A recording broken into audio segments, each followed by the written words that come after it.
Hey y'all, it's Dr. Know-It-All. This channel is dedicated to finding out whether I really do know it all or not. Make sure you like and subscribe, and definitely make sure you ask questions in the comments or at my email address, which is in the description below or at the end of the video.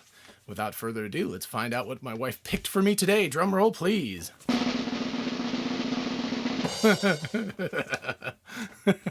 Okay.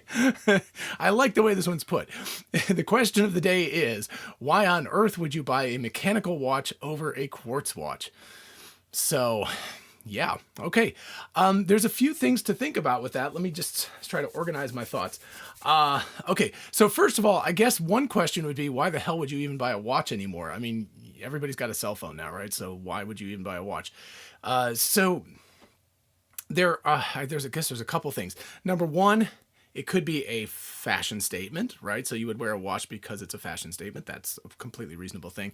Number two, out of tradition, because you like to have something that is more traditional that people have worn for over 100 years. So certainly pocket watches before, but also like wristwatches since the early part of the 20th century, especially starting in World War I.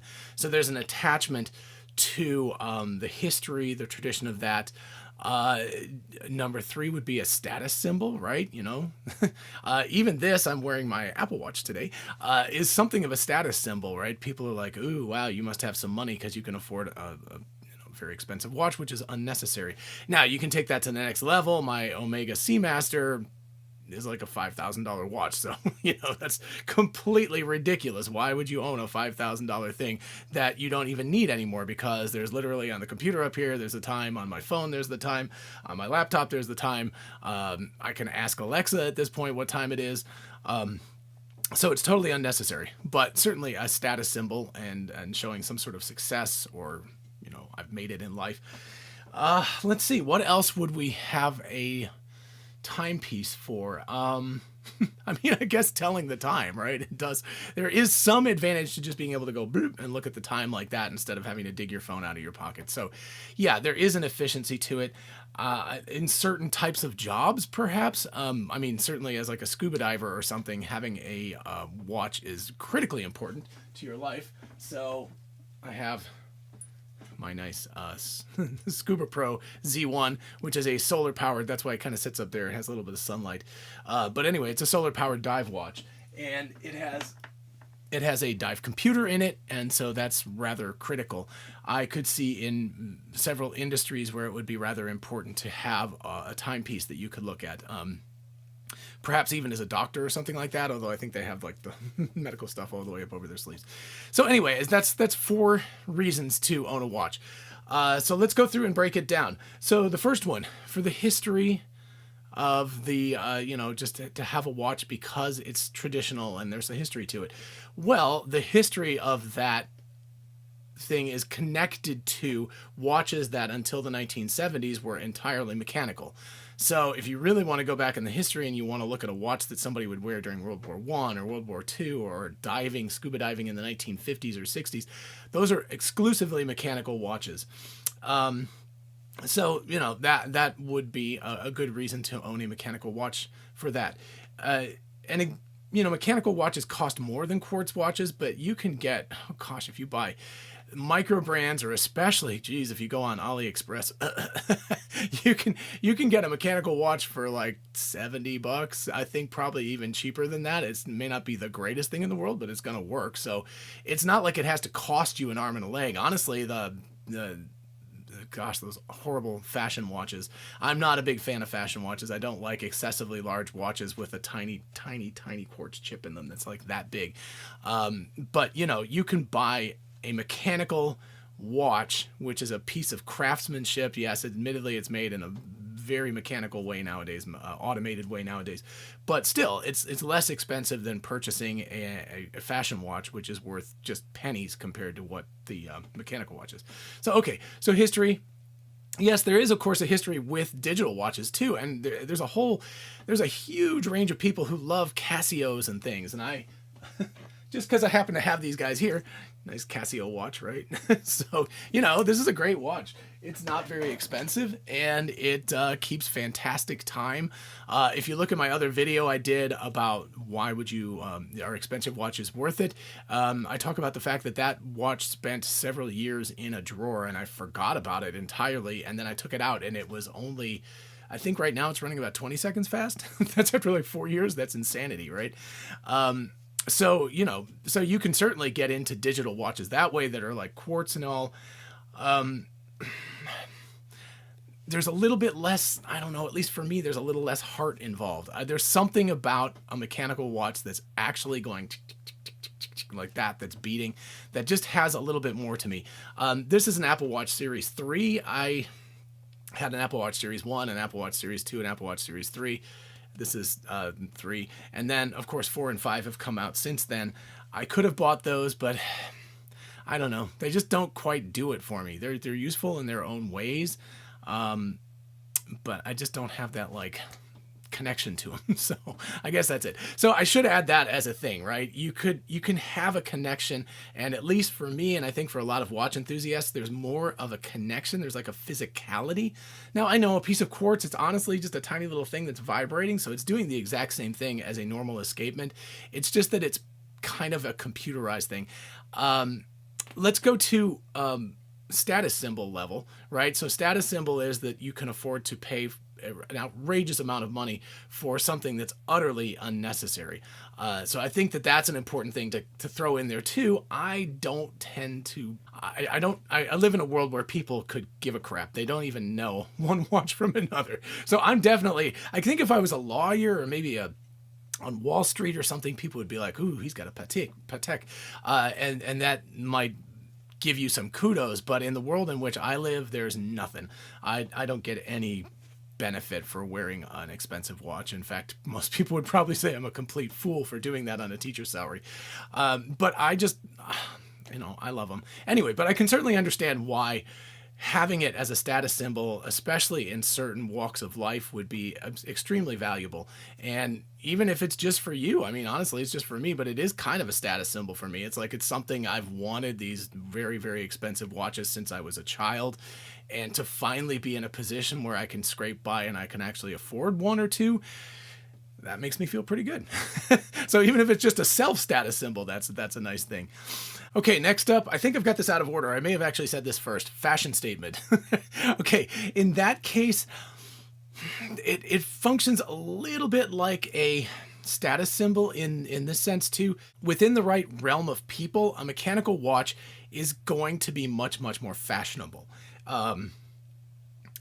There's a level of fit and finish, especially on a watch that costs a great deal of money, that is not normally there on a quartz watch. Now, if you take like Seiko, I believe even Grand Seiko has some quartz-based watches. Those have just beautiful finishing. Then there's the weird little hybrid things like spring drives that are mechanical, but they're quartz balanced and quartz regulated. So those are kind of a weird hybrid state. But you can get a quartz watch that is absolutely gorgeous. And honestly, when the first quartz watches came out in the 1970s, the early 70s, they were really pricey. And that was something that people were like, holy crap. But then the Japanese got a hold of it, and specifically Seiko, and they drove the price down. And then there was an inversion, because rather than being an aspirational watch that people were like, if only I could afford a quartz watch that was, kept 15 seconds a month rather than 10 seconds a day, that would be an amazing thing, and I would have made it in life. So it went from that aspirational thing to now you can buy a watch for $10 at Walmart, and it's got quartz in it. It's not going to be the best quartz in the world, but it will still keep better time than almost any mechanical watch. So it's kind of inverted. It went from being quartz was the thing that people wanted to all of a sudden now it's mechanical. There's a little bit of hipsterness to it too, right? People love LP record players now, and people love film cameras now, and there's a sense in which those are completely useless technologies, but people love them. So there's also a kind of anti-progress aspect to it, and I think that's fine. I personally, I guess I have the hipster aspect of wanting to own a watch that is anachronistic. It is not at the forefront of technology. Although honestly, a lot of mechanical watches, the way that they are made these days, is incredible, hundreds and hundreds of parts put in a tiny little case, and they all work together properly for multiple years or multiple decades. Yeah, it's pretty remarkable, right? So it's, I guess, after an anachronistic goal, but a lot of the machining and a lot of the industry that's involved is actually at the very, very forefront of that type of work. So, that's pretty cool.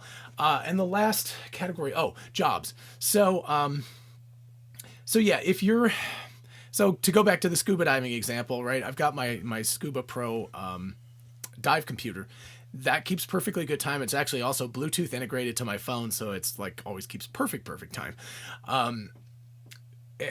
Would I want a mechanical watch down under the water? Well, yeah. I mean, I actually learned to scuba dive in the early 1990s, so a watch that I wear at least as a backup now to my computer is perfectly good. I know how to dive the PADI tables. The U.S. Navy. Anyway, whatever. The tables, these guys that have like the thing where you go across and you figure out what your nitrogen loading group is and so forth. I, of course, much prefer to dive with a dive computer because it's just so much easier. I don't have to think about it. It's safer too because it's really tracking everything I'm doing rather than assuming I'm going down in like a U shape like that. So there are a lot of reasons why, of course, you would want another computer. But in terms of a watch, I would much rather have a mechanical watch than a battery-powered quartz watch. Now, if it's like a solar-powered quartz watch or something, that's a different matter. But the reason why is because a mechanical watch functions, right? Especially on a dive watch, you move your arm around and it winds itself. And so it's going to be working. The second hand's ticking. A quartz watch could just decide to crap out on you, especially if you were going for a long period of time, like a week or something of diving. It could just decide that the battery was dead and it's like, sorry. So, it could actually crap out on you, and that would be a bad thing. Mechanical watch also does not need to have itself open very many times. One of the big problems with a dive watch, of course, would be that it might have a 200-meter water rating, but you screw the back off and you put a new battery in and you don't seal it up properly and suddenly it's leaking. So you don't have to do that with a mechanical watch. Now, of course, when it gets serviced, you need to send it to some place like Rolex or Omega or whoever to get it serviced properly, and that's going to cost a lot of money. But in the meantime, you've got a watch that's going to function, and it's going to function, and there's not going to be an issue with it. I guess like a pilot or something too, right? Any place where time is critical. For a pilot, it would be very critical to have a watch that didn't go down. Perhaps not on a 747 or something, but on a smaller plane where you could have a situation where you didn't have the instrumentation and you needed to be able to fly, old school, using your watch and the sun and some timing and a map and so forth.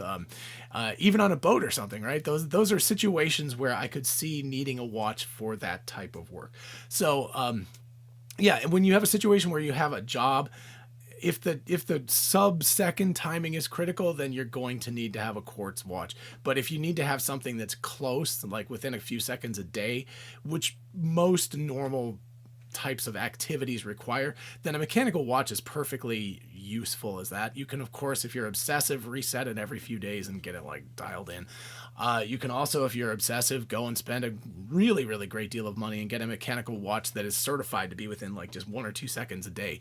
And so it really, really won't fall out of sync for a long time. So those would be the reasons why I would say you would pick a mechanical watch over a quartz watch. Certainly a quartz watch is going to save you money, and you can have there's actually probably a lot more choice in terms of styles, because you can get into the fashion watch thing where you just have zany watches and so forth. Even that goes back to the 80s, right? Swatch watches with their crazy plastic bands and plasticness and all that. I did not understand that at the time. I was not a big fan of Swatch, but they're kind of got a cult following now. And of course, Swatch owns everything. The Omega watches that I own are actually Swatch watches because they purchased Omega. So anyway, I hope that was an interesting answer to this question. I think it's a really fun question. Again, this is more speculative, so these are just my thoughts on the matter. They're not necessarily right or wrong, but such is life. Anyway, if you enjoyed this video, make sure you like and subscribe, and definitely make sure you ask questions in the comments or at my email address, which is drknowitallknows@gmail.com. And my wife will go and look through them, and she'll find the interesting questions, and she will ask me, and I will try to answer them. Until next time, bye-bye.